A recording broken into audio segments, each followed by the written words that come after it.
All right. Round 2. What is going on, dudes? Nothing much. Couple things. One is that I've been keeping it on season 11 for I don't know how many years now, because we had so many new seasons that weren't really new seasons. Yeah, nice. So I wanted to just keep it on 11 until it was actually season 11. And I think if my math is right, we're in the 11th year of doing the podcast now. Wow. So we started in 11. February of 14 because we were an F14 initiative. Mm-hmm. I remember that. I totally remember that. So we're a decade in. Mm-hmm. Yeah, this would be the 11th year, wouldn't it? Yep. Okay, so you're tracking seasons by year. I'm trying to get it back online to that. Okay. What season was lost to history? I forget. Did we lose a season to history? Maybe 9. So. We had the Ocho. I think we went from the Ocho. The Ocho was a long season. Great straight season. to season X. I love it. I wouldn't even be opposed to just keeping season 11 from now on. Forever? That's just what we're on. For the 11 apostles. That would be funny. Then we got behind. It's kind of on brand. I'll leave it to your competence there to decide. But I'm okay. New. So you're not going to micromanage me on this as you have been in the past? I mean, I'll check in. You're just leaving it up to me to kind of...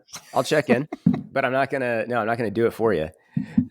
You're going to leave the editing and all that stuff up to me? It'd just be nice to see some initiative. That's all I'm saying. Yeah. I'll let you know if there's any mail to deliver. Oh. To this day, let me know and I'm on it. Yeah. I am happy to check mail. Well, do we want to because when was the last time we put out an episode? I can look it up. It's been a hot minute, huh? A couple months. Well, that was going to be my second thing, was that this is going to be the last one for a while, I think. Yeah, I'm just letting people know that. First one in a while. First one in a while, last one for a while. Yeah. It's enticing. Yeah. That's kind of cool. I like that. Hopefully people subscribe so that they get notified, because it doesn't seem like they're reliably checking anymore. Justifiably so, though. Yeah, I don't think we're reliably checking. No. We are group texting GIFs pretty reliably. I find that fun. That's going nowhere. That's not going to change ever. I don't see a date on our last one. It was at least a couple months ago. It's been a while. Mm-hmm. But hey, you know what? We're growing up. We're getting old. Yep. We're doing stuff. Yeah. We got all these responsibilities. Yeah. You know, we're staying busy. Looks like you've got some mail back in those little holders on your beautiful plywood wall. Yeah, how about that, man? Do you need any help with that? What are these? Rob's volunteering to help if you want to hold anything up to the screen. You can mail those out for me? Yeah, just let me know, man. I'll mail them to you, and then you mail them to who they need to go, okay? I had not thought of that story. Do you remember when we did some type of contest and I had to mail someone in Canada a painting? Yeah, that was by far your greatest mission, your hardest. That was a lot.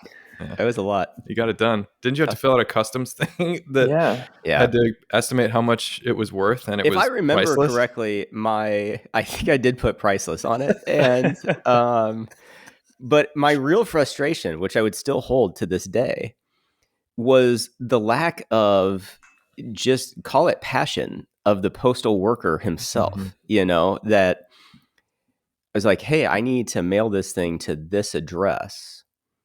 But it was like a weird shape, so I had to figure out the boxing, everything like that. And at one point, I was like, how do I do that? And he was like, well, I don't know. You have to figure it out. But my thing was, well, that's why I went to the post office, was to figure that out. Mm-hmm. So it was just, maybe... Who knows? We weren't aligned on that day, but we got it done. Shout out to, I would assume someone still has that painting. Oh, obviously. Was it just a painting of our logo or a painting of us? Do you remember, Mike? You did it, Yeah, no, it was a painting of the logo that we all signed, right? which the Can the you hubris. imagine? Yeah, the hubris of that, pretty ridiculous. Because we also, to the people that didn't win, we, I think, mailed out Glossies. glossies of us in Walmart, Mhm. also signed. That was just a photo, like just mid shopping. We were shopping, and then we were like, let's take a photo, and then we'll sign that and send it out. Which I still have extra copies of those signed. That's on our website somewhere. You can find that photo. They are my favorite. I don't have very many pictures with the three of us, but there's some good ones. Mm-hmm. There's that one. There's the one that Someone sent us phone cases, and phone Mike has a little cases. knitted pouch for his flip phone. Yep. Yep. There's the one that was apparently the face of some big campaign in the Archdiocese of Atlanta, Oh, after your ordination. which Ricotta got. I just remember him dying. Of like that was all over the place for like a year, wasn't it? For a long time, you guys were the face of the Archdiocese of Atlanta. Understandably. And then we have a good one with Barron at Good one one. point. Wow, Yeah. that's true, man. Those are all keepers. Mm-hmm. Those are all keepers, yeah. Seek 19 when we podcasted from that glass box. In the box. This is good. This is like memory lane, man. This is almost like Yeah. a clip show, like a Seinfeld season series finale. Just all Yeah. the greatest hits. I'm also excited for Megan to find all those photos and compile yeah. Poor Megan. Dang it, dude. them. What else should we talk about business-wise? I mean, thoughts on monetizing or rebranding or anything? Yeah, right before we take a few months off, we should start a campaign, t-shirts, fanny packs. Do you know every fanny pack that I own has been gifted to me by a fan of the podcast? Are you kidding? I know you had the one fanny pack with the logo on it. Others? Others that are labeled Three Dogs North, and they're Wow. sick. They're sick fanny packs, dude. I'm pumped on them. I used it today. Yeah, fanny packs are kind of cool now, weirdly. Yeah, But they wear them across their bodies, not as like little belly pouches. dude, embrace it. Come on. You still do the belly pouch thing, though, right? Absolutely. Yep. Okay. And sometimes I'll flip it around. You get a true fanny pack? Oh yeah. Oh yeah. I brought two fanny packs out here with me. You one on either side? One's a combat fanny pack. It's legitimately like tactical Whoa. colors. Yeah. Tactical fanny pack. It Is holds that what my- it's called? Like a walkie-talkie? That's what I'm calling it. Dude, it blows people's minds. I keep all of my products in the field, like right there. I got a Gerber, I got my headlamp, I got all my like map markers. I got my little notebook. They're like, hey Chaplain. I'm like, hold on, let me get out my notebook. And I'll flip. I got this move, I'll like flip the fanny pack around. Oh my. Yeah. I feel like Is it I feel like a digital marsupial. camo? Is it a digital camo so the enemy doesn't see it? No, it's tan. It's tan. Yeah, remember we wanted to, when I say we, I mean me. I really wanted to make a fanny pack that was a mask. Yeah. It was a But mask design. I helped you dodge that bullet. Yeah. That was a. Could you imagine if we hitched our horse to that carriage? I still think we missed out. I gotta be honest with you. You designed it and emailed it to us, man. Yeah. Yep. Yeah, I was all in. It even had You the were all in. slogan, be That's church, good that didn't happen. or what? It was something like be church. As church, be church, maybe. Something like that. Just a It was a classic penance. phrase. It was a penance that Rob gave to somebody. As church, you are to church. Yes. Yeah. I think we did miss out on that one. That'll be like greatest regrets Wrong side of history. for me. Yeah, we missed that one, but that's in a okay. lifetime. It is one of those things you look back on, and you have those moments that can change the trajectory of things, like whether it be prosperity, just many things that It's a sliding doors situation. you don't get those back. So now that we're at the 10-minute mark, yeah. So the thought I mentioned prior to recording that I'm eager to hear your thoughts on. I do have some of my own thoughts, but I'm sincerely curious to open this up to conversation. The change of assignment thing, um, going up to Mundelein to be on formation faculty. I have gotten the question so much, especially lately as the year kind of draws to a close. So, what are you doing in your new assignment? And then I will say I'm going to be on the faculty at Mundelein Seminary. Which, after you've said something a million times, it sounds like you're just making like jaw sounds. So it's starting to irritate me to even hear my voice saying this phrase because I know that it's meaningless to you.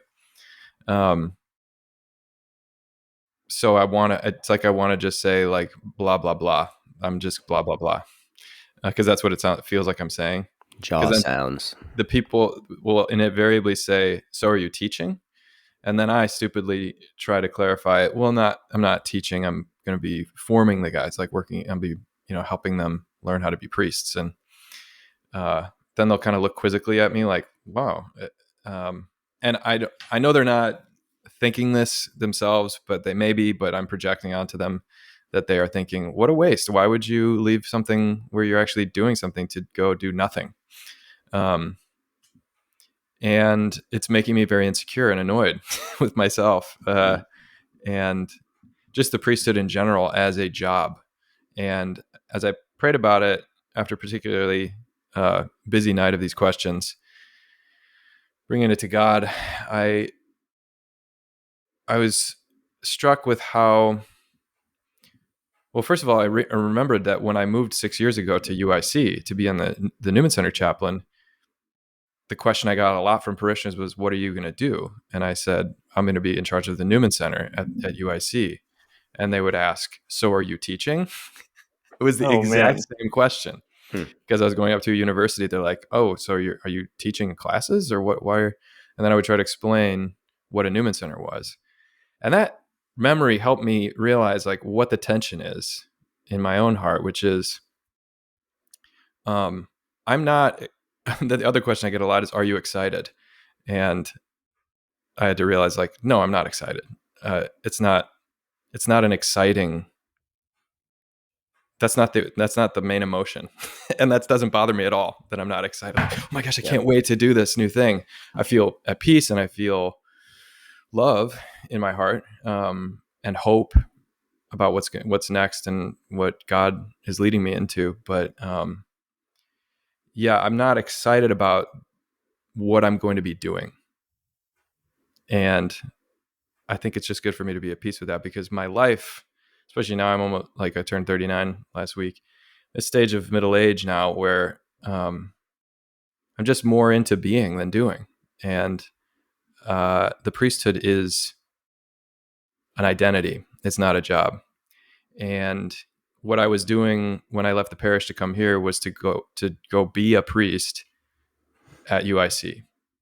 And what I'm doing now is to go be a priest at Mundelein Seminary. Um, and what I'm going to be doing mostly is praying the Liturgy of the Hours, going to Mass, praying a holy hour, and sitting in my office and listening to seminarians and talking to them, and then doing emails, and then going to a parish on weekends and saying masses. That's pretty much what I'm going to do for probably 6 years. And I think that will have an effect, but it's because of who I am, who God is making me into, and the people around you that affects. Like it's this mysterious thing that's life. That's not a job. Life is not a job. And I think letting go of that is also part of it. Why I feel insecure is I have to prove that like I'm doing something worthwhile in order to show that I am someone important. And what I think it's experiencing is the tension that the reality is actually the reverse, that who I am is important and therefore what you do flows out of that. Anyway, I just thought we're all three of us in different jobs, very different jobs, as priests, but we are all three priests. And I just wondered if you'd ever felt that tension, and how you managed it. Yeah. Well, I guess a question for you is like, what would you like to say to people? Because you have to say, you got to kind of like say it's not the party line, but The the elevator canned pitch. response. Yeah. Yeah. And that's, it's, can be annoying and frustrating and like repetitive. Um, but you have to say it Yeah. because it's People are what they're making asking. conversation. Yeah. Yeah. I think what I came to was I'm going to go be a priest to the seminarians. Okay. Yeah. And does that make sense to people? I haven't said it yet. This just Uh-oh. occurred to me this weekend. Oh, okay, cool. I Hmm. like that. I'm going to go be a priest of the seminarians. Hmm. Right, because the seminarians need priests. Yeah. And even listening to you talk is like, you're just going to have a lot of conversations. You're going to be talking to a lot of people, both seminarians and God. That's basically all you're going to be doing Yeah. is just talking to people And listening to them, and listening to them. Yeah. Which is kind of cool. I like that. which is what I do now. And it's what I did in the parish. And Yeah. it's what you do in the army. It's what you do as a pastor. Yeah. I'm going to have less. Like yesterday, all the toilets backed up and our catch basin overflowed with grease. And I had to deal with that. I won't have to do that next year. Like I'm just not in charge of buildings and stuff. It's more focused on simply priestcraft, you know. Hmm. But I think just like in the different walks of life, it's almost like that, those accidental features, like your army, putting parachutes together or, figuring out what you're going to do about your parking lots, Rob, or the Newman Center or whatever, like those particular things are not essential to the priesthood, but the prayer and the conversation and the relationship is. Mm-hmm. Yeah. Yeah, that's my initial thought to it would just be, you know, exactly what you're saying. Put a priority on relationships, ultimately, first and foremost, the identity in God. And then, like in everything you do, try to put the priority on relationships. It's interesting. I'm also, I'm starting, I'll be going into year 5, like at the same place. And I have like a little bit more responsibility in other aspects and everything. But I hadn't really put words on that of that has been like stable in a way for me that, yeah, I'm just part of people's lives, and people as a priest, people at different levels and in different capacities. And I think that's okay, in that experience. And, but like that really is the primary thing. And so I always try to have like markers in my mind. And honestly, I'm deeply thankful for Barron for many ways, but I thought he was very articulate on this. Like I remember him in our retreat with him preparing for priesthood, and there's a line that just stuck with me. And it comes from Augustine, and he said, you're a Christian with people, and you're a priest for people. And so, but your emotional fulfillment and like where you find your identity, that can't come from the people of God. And that's kind of what I hear you saying too, of like, I'm not like necessarily excited about this assignment, but I feel the capacity to go and give myself to it Yeah. in a faithful way. So I just think that's spot on, man, of like, because that to me that's what like freedom looks like, of and kind of that language that, I don't know, you hear throughout the years. It makes more sense to me, but like people do help you along the way, and like knowing stories and have, it's like you have to choose vulnerability Mm-hmm. in life, and you have to consistently choose that. And you're always going to have temptation to like put walls up or live in a guarded way or live out of fear. So it's just interesting. Like I'm not in a place of transition, but still being attentive to that of like, I don't want to become like a bureaucratic guy or a guy that like builds his own kingdom or anything like that. You want to have that kind of disposition towards others that flows from the place of like, no, I've just been given this gift of priesthood, and that's why I have this capacity to interact in these ways with you.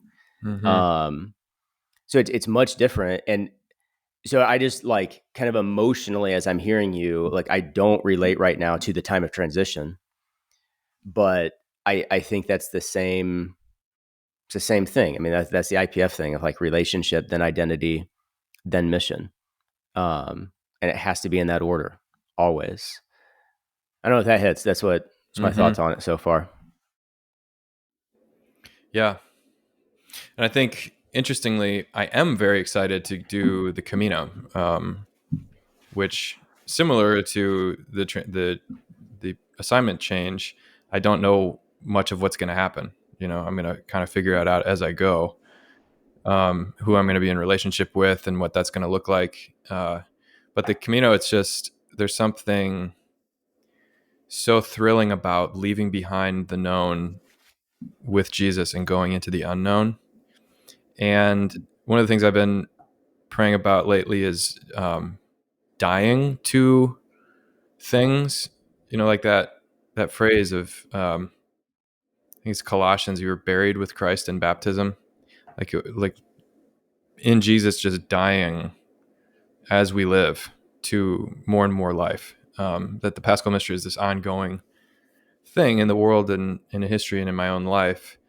That all three, the death, the resurrection, the ascension, are happening in me, but it's in tension. It's in the eschatological tension where it's already happening, but it's not yet in its fullness. So my life should be in tension. If I'm too settled and at peace, and if I've built my own kingdom where it's like, now I have everything I need. This is, I love what I do.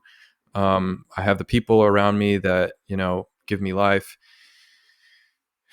Then there's, I don't know, there's a stagnation there that I just want to die to it, and like I've literally felt um, lately this desire to die to Newman, in the way that like the pastors, when I would go bury people at St. Benedict Cemetery, I'd see there were pastors there who were buried in the 20s at the cemetery. Like they died to the parish. The parish no longer has them. They gave what they gave in that time, but now they have to let go, like literally physically, of the things they used to be in control of or have authority over.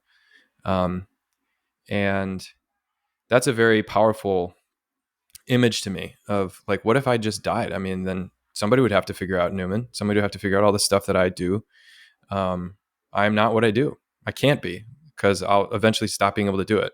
And so who am I really? And that's where the death actually leads to life. And what I'm excited about with the Camino is I mean, it's old cliche of going finding yourself by leaving, but that's Abraham in Ur of the Chaldeans. It's like you have to leave your homeland, go off, and I'm going to show you where you actually live, the place that I've prepared for you. Or the reading the gospel today, my father's house, there's many dwelling places. I'm going to prepare a place for you, but you have to leave the place you're in to go to that place. So that's another aspect of it. I think that I really desire this freedom to go wherever Jesus wants me to go, because that's what I want ultimately, is him, and more closeness to him and more freedom to do whatever he says. Yeah. And it's awesome, man.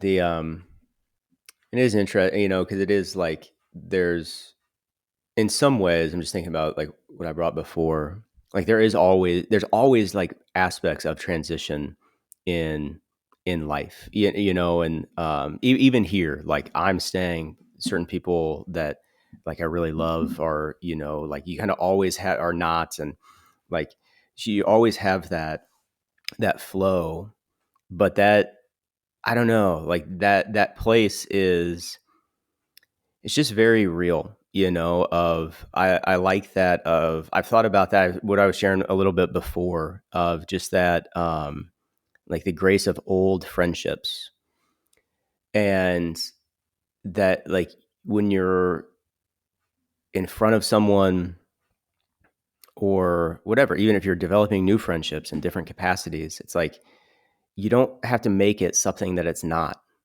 Like, that's not a place that needs you to fulfill. And ultimately, like to live in that place, especially through the priesthood, but I'd say like anybody that's baptized, that is God. It's that line that, you shared before, um, Connor, of like the three people that don't leave me are Father, Son, and Holy Spirit.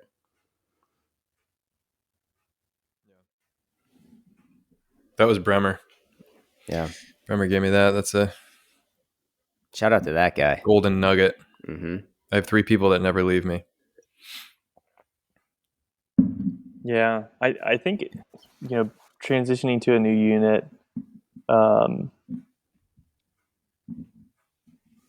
Usually I do okay in terms of like the practical functions of a transition. I can be pretty flexible with that stuff, but it's more like the um, the relational whiplash is really hard for me, and getting moved to a new unit, you in the army you're just constantly getting moved from like one place to the next, and it's like one of my least favorite things about the army. But you show up to your unit, and no joke, like the first questions that they'll ask you is like, where are you going to go after this? Like, what's your next assignment? So it's almost two ahead. It's like two assignments ahead of the assignment that you're about to go to. So even before I got moved to this new position, they were like, okay, well, where do you want to go once you finish that? So that when you're in this new position, we can already have your trajectory lined up. So it's almost it's so forward looking, and the army has to do it so that they can have the systems in place, so that they can make sure all the spots are filled, so that the big machine can keep working. But um, it's just odd to perceive your priesthood through that lens, because that's the complete opposite of like, hey, I'm just going to show up and be a priest. They're like, hey, not only what are you doing in this assignment, what are you going to do in the next assignment? That's what they're asking. And so to like back it up 2 to 3 steps and say, I tried to explain to one of my battery commanders what it was like, how I perceived what I was doing as a chaplain and as a priest. And he was like, yeah, you can hang out with friends and you get to take your hat off and you're like not a priest anymore. And I'm like, okay, well, Yeesh. that's and he's not Catholic. Like he grew up Christian, but like his idea of what a chaplain is like, it's like coming to work and you put on your work hat and you do your work and then you go home and you can take that off. And like, no, I've chosen to live with other priests and to be friends with other priests, so that the reality of my priesthood is something that it's not just like a t-shirt that I put on and off, or a collar that I put on and off, but it's like something that I believe that Christ marked in my heart forever, so that no matter what I'm doing, I'm still doing chaplain stuff.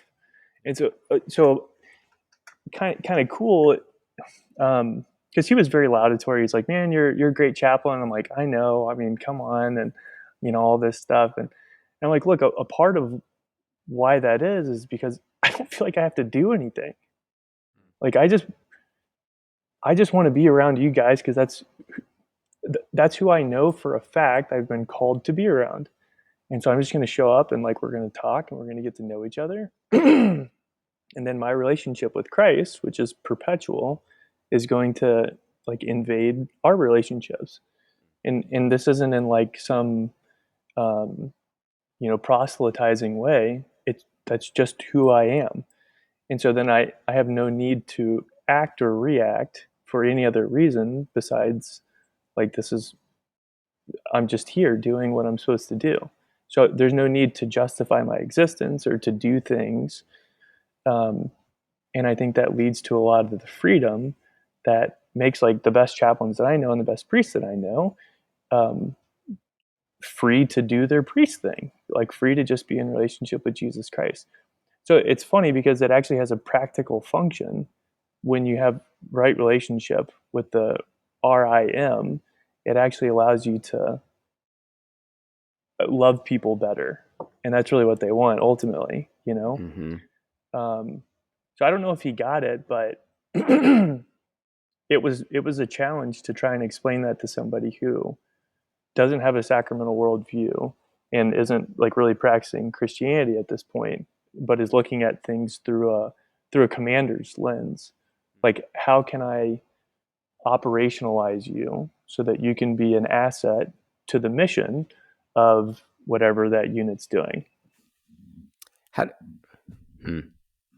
I wonder if there, I don't know if I'll be able to flesh this out of what I'm trying to ask of like how you could kind of draw that out a little bit more. And I took I took, what's his name? Pat Lencioni. It's like the working genius thing. Have you guys heard of that at all? I've heard of it. Yeah, I can't even remember like the different classifications and stuff. And I don't remember what mine were off the top of my head, what they were actually called. But in the description of it, it was a fun little exercise, everything. But like whatever the personality characteristics it brought up in me, one of the things listed that I was like, yeah, I think that's actually very true of like that try to be a very good team player. Like that was one of the attributes of like those characteristics in a person that has those distinctions. And I said, yeah, like that is, and I'm just kind of fleshing this out now because I would guess, I think you two both have that like very much as well, which is interesting of like, and I know I struggle in situations when there's like ambiguity to roles or there's not clarity on like expectations and things like that. But it's very much of like, no, like, hey, how can we like know what we're about and get behind it and do it? Like that's where there'll be kind of like a thriving in a way. I say all that of like just kind of been talking about that of that identity piece of the priesthood is like how would you flesh that out for someone of like because we're not saying that it's just this aloofness of like I don't want to do anything because I'm a priest and like that's so great type thing. You know, it's like no, there's an overflow that allows you to engage with wherever you're at. Mm-hmm. But if that identity piece isn't there, it's just like no, it's not a job. I don't know if that fleshes out at all or makes sense, but I was thinking about it. Yeah. Well, maybe this is one way to approach it. I think one of the things that I struggle most about this, and like even maybe you could tell in that my intro to this topic, like I'm arguing with myself a lot. You know, it's not really the people that are asking me these questions that I'm frustrated with. It's myself and my own approach to the problem of like, what do I do, and how do I define myself? Is it by what I do or who I am? And yeah, I think the thing that I struggle with is, to me, it feels selfish to not be doing a lot of stuff, specifically doing things that have outcomes, you know?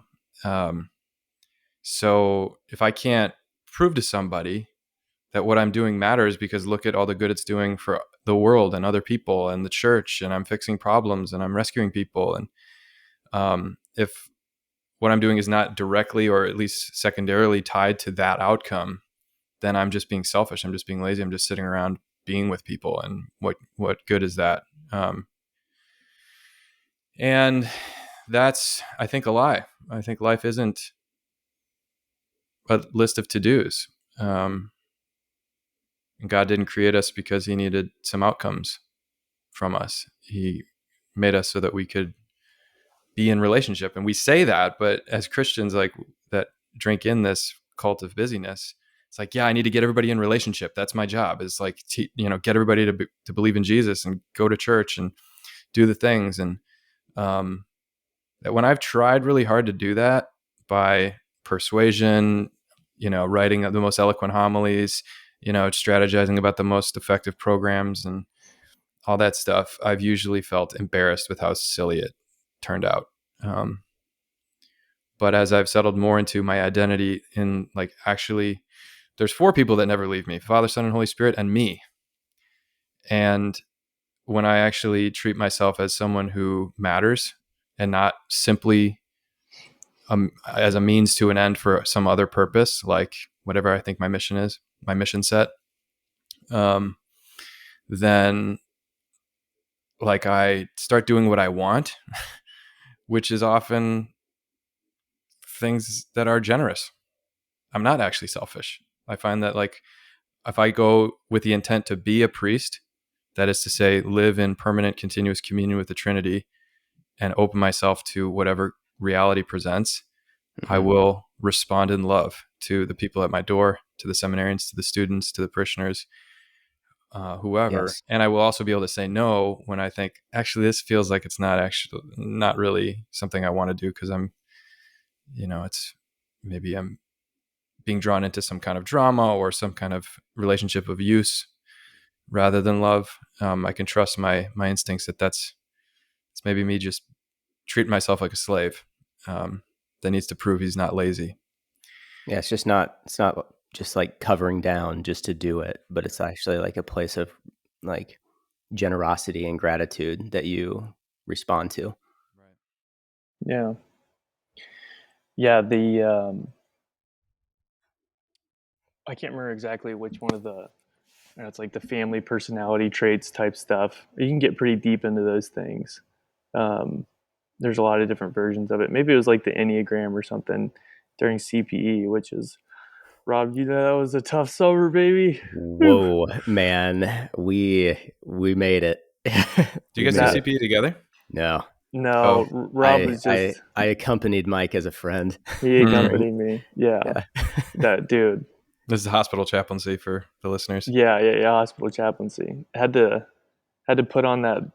I just like be a dog and just get through that. Man, that was. But we did Enneagram stuff, and I remember one thing that really stood out in my profile, or whatever you call it, my findings, was that I had a really strong loyalty trait, like to a fault, where I would be like loyal to people and to family and friends, almost blindly.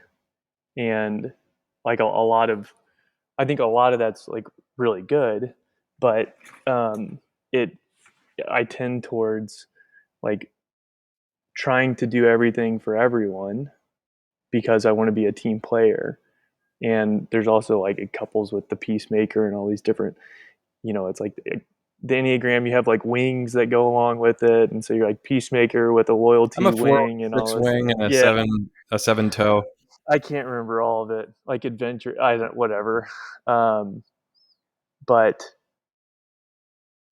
it is something that I have to be really attentive to. And like, I would consider myself a pretty, like aware person and attentive to other people, and like relatively emotionally intelligent, and so like I quickly pick up on a lot of that stuff, and when I am not living in communion and like trying to do the priesthood thing instead of just be with Jesus, um, I can feel like how it's the grasping thing.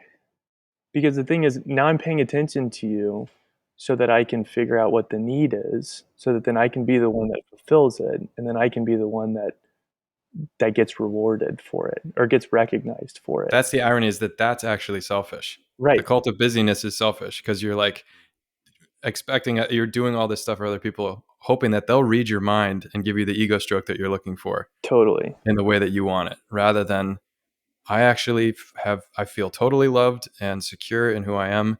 And so I want to share it. I want to share some of myself with you. So I can feel when my attention is straining. Like it's the grasping mechanism, which is interesting because like that's a very concrete, tangible thing. Like the Adam and Eve, we grasp for stuff. I want to control things. I want to provide for myself. Um, but then when the attention is on the right place instead of on the really like the vulnerabilities and weaknesses of others that I can like positively exploit them. That's really what's going on there. I see your need so that I can meet it, and then I can be the one that is like fulfilling you. So now I'm the one that has value because I provided X, Y, and Z for you. That's a masked altruistic or a fake altruistic way to be a good chaplain. Yeah. I, I, Get your ego needs met. I can be sick at that. Dynamite.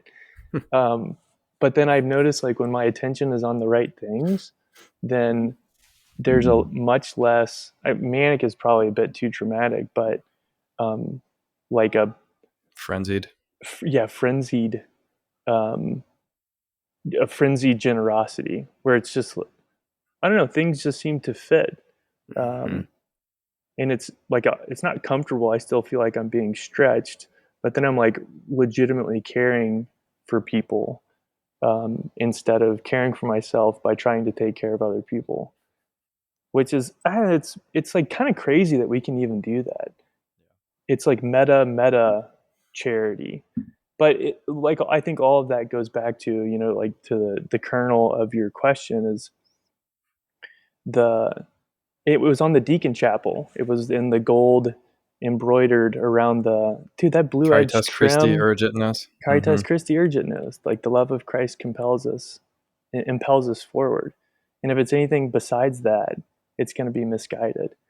But if it is communion with God that fills me with the love of Jesus Christ, and then I move forward through the love of Jesus Christ, it's going to be aimed and attentive in the right direction instead of that frenzied like how can I do the things that I think I need to do instead of like Christ, why don't you lead me into the mystery of life, um, which I've found is like much scarier, but yeah, there's some like legitimately cool surprises that.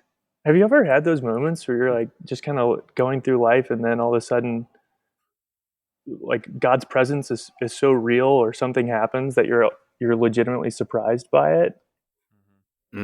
That's a wild thing. Yeah. Yeah, it's like you see the story behind the story and it breaks through into real life. And I think you can only see that stuff if your attention is on the right person.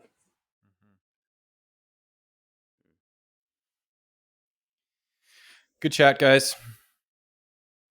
Yeah. Glad we got to do this. Yeah, me too. Yeah. Any closing thoughts, Mike? Well, I don't know. So while we're on the hiatus, maybe everybody can just pray for us. Yeah. That'd be great. We'll be back. We'll be back. We love being priests, but we need a lot of prayers. That's true. If you could pray for us, that'd be great. Yep. All right. Well, I'll miss you guys. I'll be praying for you guys too. Yeah. When's the ballpark will be back? Do we know? You'll be like probably August. August. Probably August. Okay. We'll see you in August. See ya. Deuces.